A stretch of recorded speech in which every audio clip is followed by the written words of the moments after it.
The future of DJing isn't in the clubs. It's not in viral clips. I think it's in a place most DJs are still ignoring. And that's part of why today's video looks different. I'm not in my studio, no decks, no lights, no overlays, just me, walking on the beach, trying to clear my head because if I'm honest, I'm feeling burned out. The grind, the algorithms, the constant push to post more, to keep growing, it's been sucking the joy out of the thing I love most. And I know I'm not the only DJ feeling this way.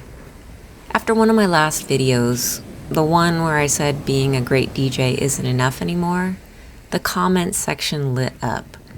And a lot of DJs were pissed.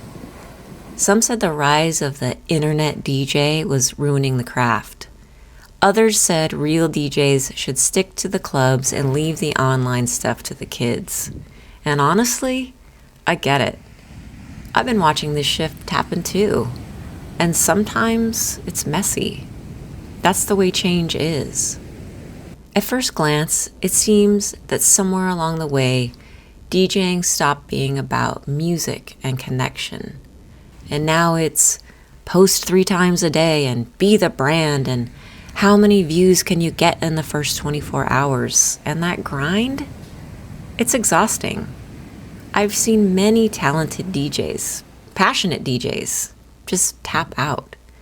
Not because they stopped loving the music, but because they didn't sign up to be full-time marketers and video editors and social media managers.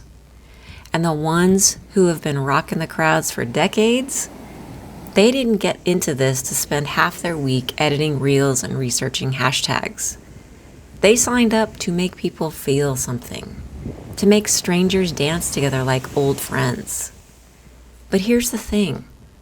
I think we can still do that without selling our souls to the algorithm.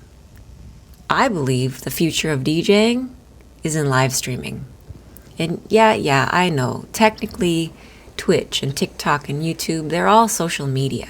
But live streaming, especially on Twitch, it just feels different. It's not chopped up and polished and optimized for clicks. It's in real time. It's you and the music in the moment with people who actually showed up to share it with you, whether that's one person or hundreds. When you live stream, there's no pretending. If you mess up, you laugh about it and you move on.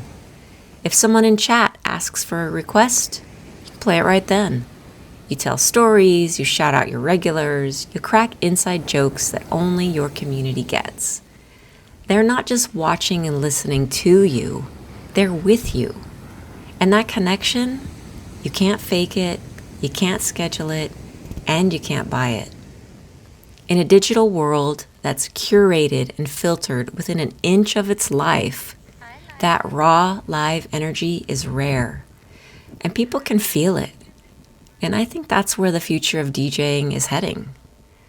Not because live streaming is some shiny new thing, it's been around for years.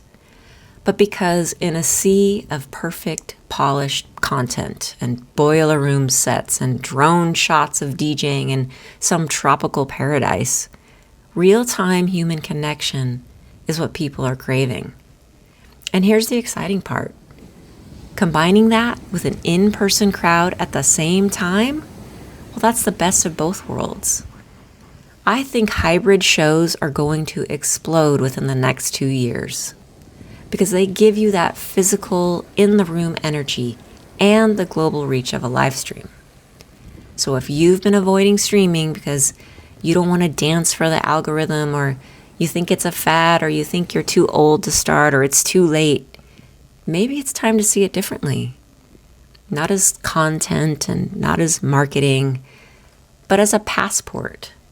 A way to bring your music into living rooms in London, headphones in Tokyo, kitchen dance parties in Brazil, all on the same night. Because live streaming erases borders, and music is a language we all speak. And that's where I think the future of DJing is headed.